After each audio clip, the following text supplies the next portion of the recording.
বাবা, বাবা তুই আমাকে ক্ষমা করে দে। আজকে থেকে তুই আমার আরেকটি ছেলে, আমি তোর মা। আজকে থেকে আমার 3 সন্তান। দুই ভাই মাঠে খেলা করছিল।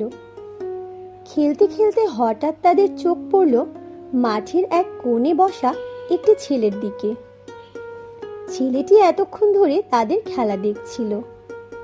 ওরা দুইজন খেলা রেখে এবার ছেলেটির কাছে গেল। তোমার নাম কি? আমার নাম হোসাইন। তুমি এখানে একা একা বসে আছো কেন?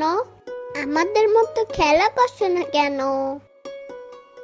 আমি কার সাথে খেলা করব? আমার তো কেউ নেই। কেউ নেই মানে? তোমার ভাই বোন নেই কিংবা বন্ধু? আমার এই পৃথিবীতে কেউই নেই। কেন? তোমার বাবা মা কোথায়? জানি না। জানো না? তাহলে তুমি কোথায় থাকো? আমি একটা এতিমখানায় থাকি। আমাকে নাকি ছোটবেলায় রাস্তায় কুড়িয়ে পেয়েছে তারা। আহারে, তার মানে তোমার বাবা মা ভাই বোন কেউ নেই, তুমি একা? তাহলে তুমি আমাদের বাসায় চলো, আমরা অনেক মজা করব। হ্যাঁ হুসাইন, তুমি আজকে থেকে আমাদের ভাই। আমরা এখন থেকে 3 ভাই।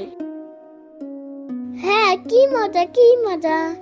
চলো আমরা ভাইকে নিয়ে বাসায় যাই।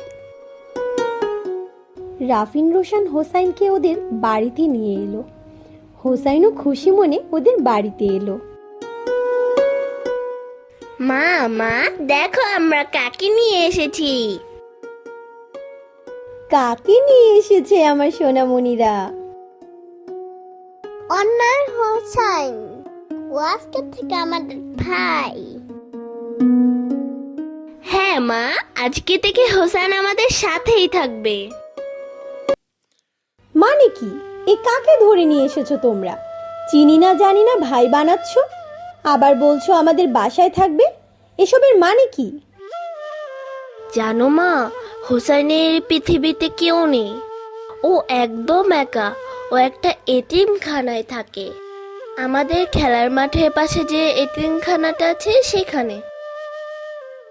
তো ভালো কথা, এতিম বাচ্চারও তো এতিমখানায় থাকবে, এটাই তো স্বাভাবিক, তাই না? আর আমি তো পৃথিবীর সকল এতিম বাচ্চাদের দায়িত্ব নিতে পারবো না, তাই না? এই ছেলে, কি যেন নাম তোমার? হাসান না হোসাইন? তোমার সাহস তো কম বড় না। ওরা বললো আর বাসায় চলে এলে। হ্যাঁ, তোমার মতলব আমি বুঝি না মনে করেছো? একটু চোখের আড়াল হলেই চুরি করে ভাগবে, বুঝি না আমি? রাফিন রোশনের মায়ের কথা শুনে হোসাইন তার চোখের জল ধরে রাখতে পারল না। কতটা খুশি মনে, কতটা আশা নিয়ে সেই বাড়িতে এসেছিল যে আজকে থেকে সে নতুন একটি পরিবার পাবে। তার সে মনের আশা এক নিমিষেই ভেঙে চুরমার হয়ে গেল। এই ছেলে, এখনো এখানে দাঁড়িয়ে আছো? বেরো বলছি। হোসাইন চোখের জল মুছতে মুছতে ওখান থেকে চলে গেল।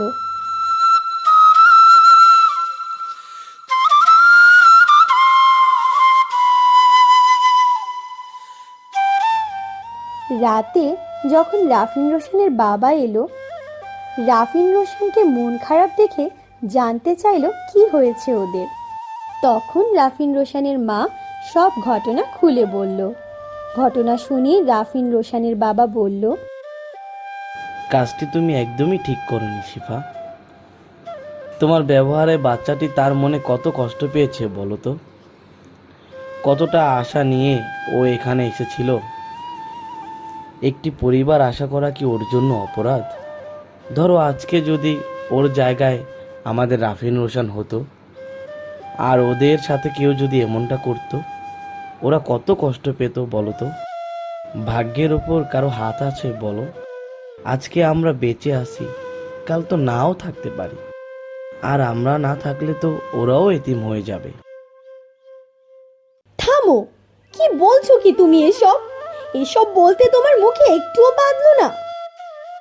দেখেছো, নিজের সন্তানের এতিম হওয়ার কথাই তুমি শুনতে পারছো না, আর ওই বাচ্চাটা তো সত্যিই এতিম। ওর মনে কত কষ্ট বলো তো। ওর এই পৃথিবীতে কেউ নেই, আর আল্লাহর অশেষ রহমতে আমাদের যথেষ্ট আছে, আর আমরা চাইলেই কিন্তু ওকে একটি সুন্দর জীবন উপহার দিতে পারি। আমি আমার ভুল বুঝতে পেরেছি, তুমি আমাকে ক্ষমা করে দাও। আমরা কালকেই এতিমখানায় গিয়ে হোসাইনকে নিয়ে আসব। পরের দিন রাফিন, রোশান ও তাদের বাবা মা মিলে সেই এতিমখানায় যায়। তারপর সেখানে প্রধান শিক্ষকের অনুমতি নিয়ে হোসাইনকে দত্তক নেয়। তারপর ওখানের এক কর্মচারী হোসাইনকে ডেকে নিয়ে আসে। হোসাইন এক দৃষ্টিতে তাদের দিকে কিছুক্ষণ তাকিয়ে থাকে। তারপর প্রধান শিক্ষক বলে, হোসাইন, এরা তোমাকে নিতে এসেছে। আজকে থেকে এরা তোমার পরিবার।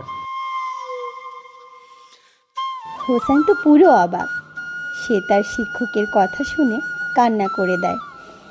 তারপর রাফিন, রোশানের মা এসে হোসাইনকে জড়িয়ে ধরে। বাবা, বাবা, তুই আমাকে ক্ষমা করে দে।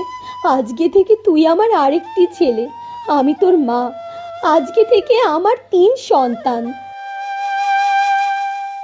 সবাই যদি আপনাদের মতো হতো তাহলে এই পৃথিবীতে কোনো এতিম থাকতো না। সবার চিন্তাধারা যদি আপনাদের মতো হতো তাহলে পৃথিবীর সকল এতিম বাচ্চাই পেত একটি নতুন পরিবার, একটি নতুন জীবন।